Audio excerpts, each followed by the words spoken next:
Hey everyone, welcome back to the channel.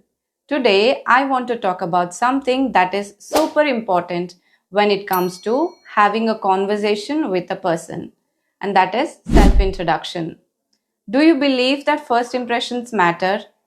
And a self-introduction is often the first interaction you have with someone new. Whether you are attending an interview, meeting new colleagues, or simply having a conversation with a random stranger, being able to introduce yourself confidently in English is a skill. It need not be only interviews where this question is asked. When you talk to a person for the first time, it is important that you introduce yourself first in order to keep the conversation going and let the opposite person know a few things about you. Otherwise, how will the conversation go on, right? So in this video, I will address both formal, that is introduction in an interview, and informal, that is how you can introduce yourself during a casual or friendly conversation when you're meeting somebody for the first time. Because it's different what information you should provide and what is not necessary. Even your behavior changes, right, when you are introducing yourself formally or informally. Also, I will discuss common mistakes people make while introducing themselves. So, please watch the complete video. In the video, I will also provide you with sample introduction for both casual as well as a formal introduction. So now, let's start with the video. Firstly, let's discuss introduction during casual meetings. When it comes to body language, in casual conversations, you can be very relaxed and friendly. You can start off with a greeting like a hi or a hello, followed by your name, the place where you stay, what you are doing currently, if you're working or if you're studying. If you wish, you can add your hobbies as well. You just have to tell briefly about you so that the opposite person knows little bit about you and you can discuss some points further related to things that you mentioned in the introduction. For example, if you say I am from Karnataka, the opposite person may say I visited that state last year. I really want to visit it again. I love the food and culture of your state, etc., etc. When you tell about your hobbies, you can further discuss about hobbies as well, like where did you learn singing or which class do you attend for dancing, etc. So let me give you a sample introduction for a casual conversation. Hi, my name is Shantha. I am from a small city called Raichur, which is in Karnataka. I am a full-time homemaker and a YouTuber as well. Coming to my hobbies, well, I don't have any hobbies other than working for YouTube. Creating content gives me happiness, and I don't feel the necessity to take time out separately for something else. So that's a little bit about me. Please tell me something about you as well. Okay, so this was how you can introduce, just a sample introduction during a casual conversation. Now let's discuss formal introduction. Uh, means mostly formal introduction is something that you should introduce yourself in an interview. So in an interview, it is very important.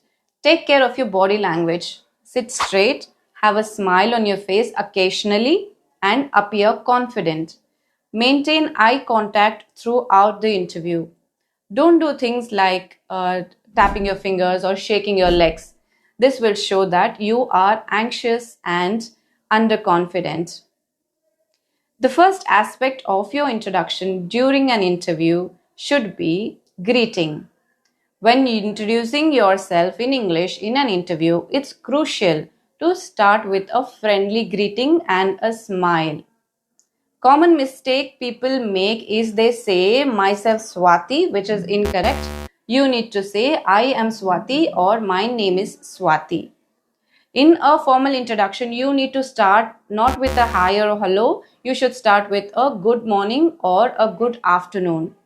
And remember to thank the interviewer for giving you the opportunity to introduce yourself.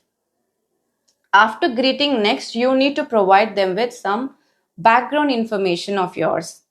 You might want to provide something which includes mentioning where you're from, your location.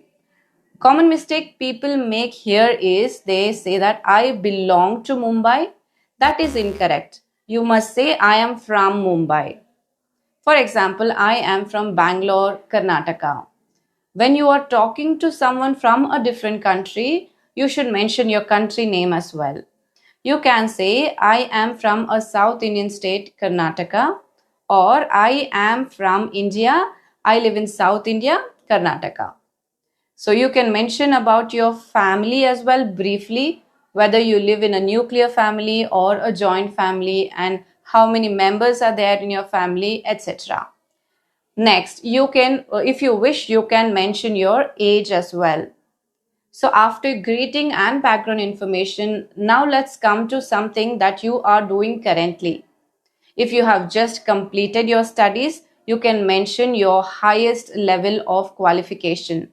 For example, I have completed my computer science engineering from ABC College, and you can say I am currently in my final year of graduation. I am doing a BSc in biotechnology. If you are already working and you have some experience, so you can say I am a software engineer I'm working since 5 years. So now let us come to that, which leads us to another next coming point, that is work experience.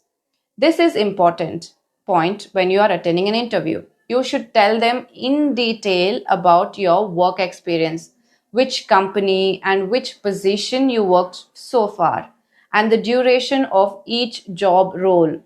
For example, I have 2 years of experience in manual and automation testing. I have been working for so and so company since 2021. Suppose you are a fresher and you do not have a work experience, just focus on telling about your internships or some projects that you might have done in college or extracurricular activities that you really excel in, or any training or certifications which you might have done during your college or after your college. Next, coming to next point is you should tell about your hobbies and interests.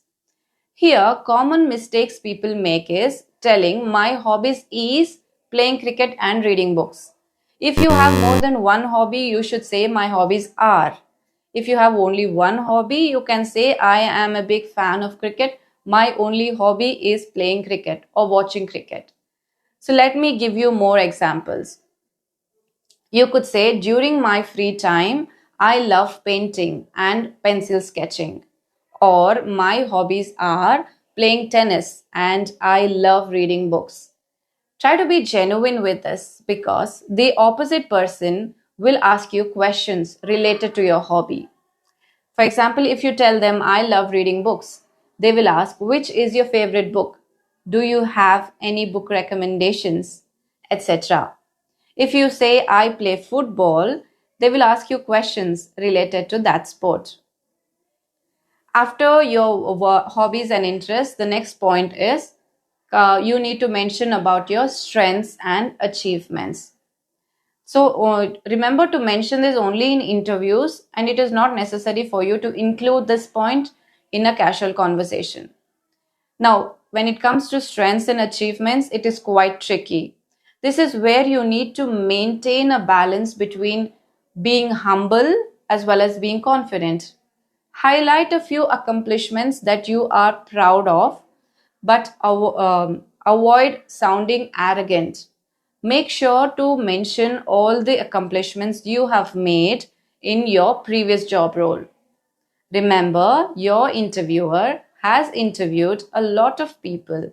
So make sure to highlight your achievements so that the opposite person, the HR or the interviewer, gets to see why you are the perfect fit for the role.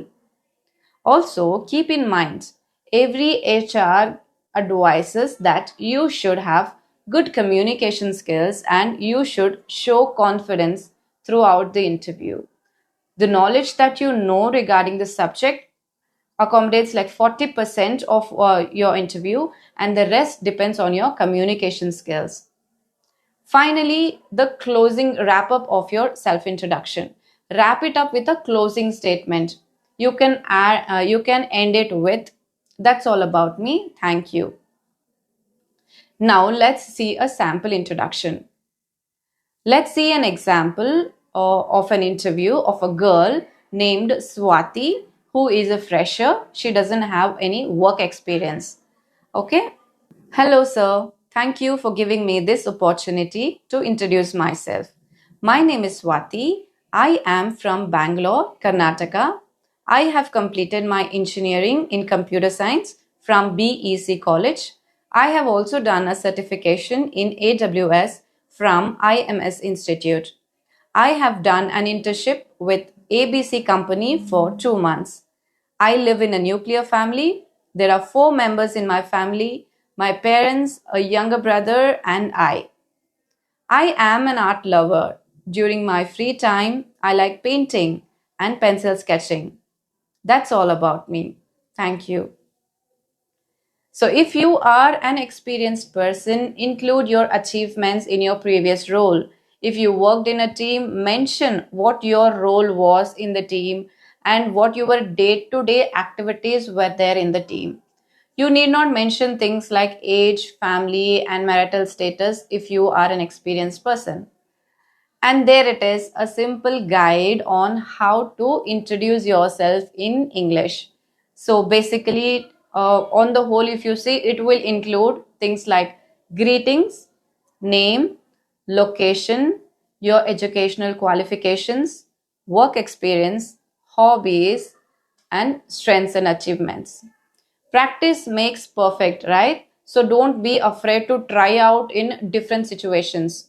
Confidence and clarity are the key when it comes to making a lasting impression. I hope you found this video helpful. If you did, don't forget to give it a thumbs up and subscribe to the channel. If you wish to comment something, the comment section is open for you. So thanks for watching, and I'll see you soon in another video. Bye.